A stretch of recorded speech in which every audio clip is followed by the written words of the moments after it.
Zero Malabar സഭ ഈ വർഷം സമുദായ ശാക്തീകരണ വർഷമായി ആചരിക്കുകയാണ്.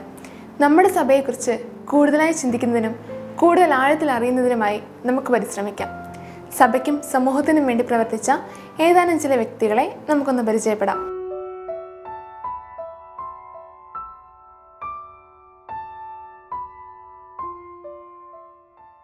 രണ്ടാമത്തെ ശബരിയാർ പുണ്യാളൻ എന്ന് കുര്യാളശ്ശേരി തോമാ മെത്രാൻ പ്രശംസിച്ച കട്ടക്കയത്തിൽ വലിയ ചാണ്ടി അച്ഛൻ്റെ പ്രവർത്തനങ്ങളാണ് ഇന്ന് നാം പരിചയപ്പെടാൻ പോകുന്നത്.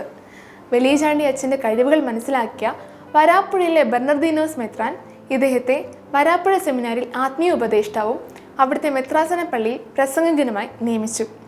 മാന്നാനം ആശ്രമത്തിൽ നിന്ന് തുടങ്ങിയ ജ്ഞാനധ്യാന പ്രസ്ഥാനത്തിന് ചാണ്ടി അച്ഛൻ മുൻനിരയിൽ നിന്ന് പ്രവർത്തിച്ചു.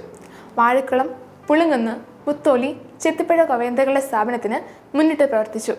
അമ്പഴക്കാട്ടും കൊവേന്ത സ്ഥാപിക്കുന്നതിന് മുൻകൈയെടുത്തു. വടക്കൻ പ്രദേശങ്ങളിൽ റോക്കോ ശീഷ്മയ്ക്കെതിരെ സമരം ചെയ്യാൻ വലിയ ചാണ്ടി അച്ഛൻ നിയുക്തനായി. എതിർപ്പുകളും അധിക്ഷേപങ്ങളും അതിജീവിച്ച് റോക്കോ ശീഷ്മയെ അദ്ദേഹം നേരിട്ടു. ചാണ്ടി അച്ഛൻ മാന്നാനം വികാരിയായിരുന്ന കാലത്താണ് കേരളത്തിലെ രണ്ടാമത്തെ മഠമായ കനികാലയം സ്ഥാപിതമാകുന്നത്. മാന്നാനത്ത് സെന്റ് എഫ്രൈം സ്കൂൾ ആരംഭിക്കുന്നതും ദീപിക പത്രം ആവിർഭവിക്കുന്നതും അതേ കാലയളവിൽ തന്നെയാണ്.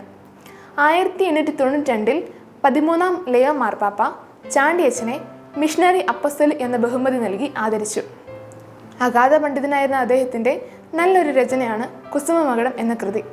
വിവിധ കൊവേന്തകളുടെ സ്ഥാപകൻ, ധ്യാന പ്രസംഗകൻ, ശീഷ്മകളുടെ അന്തകൻ, പുനരൈക്യ പ്രസ്ഥാനത്തിൻ്റെ ആലോചനകൾക്ക് നേതൃത്വം നൽകിയ വ്യക്തി, തിരുവിതാംകൂർ, കൊച്ചി രാജാക്കന്മാരുടെ ഇഷ്ടഭാചനം, മാർപ്പാപ്പയുടെ കീർത്തിമുദ്ര ലഭിച്ചയാൾ എന്നീ നിലകളിലൊക്കെ ഇദ്ദേഹം എക്കാലത്തും ആദരിക്കപ്പെടുക തന്നെ ചെയ്യും.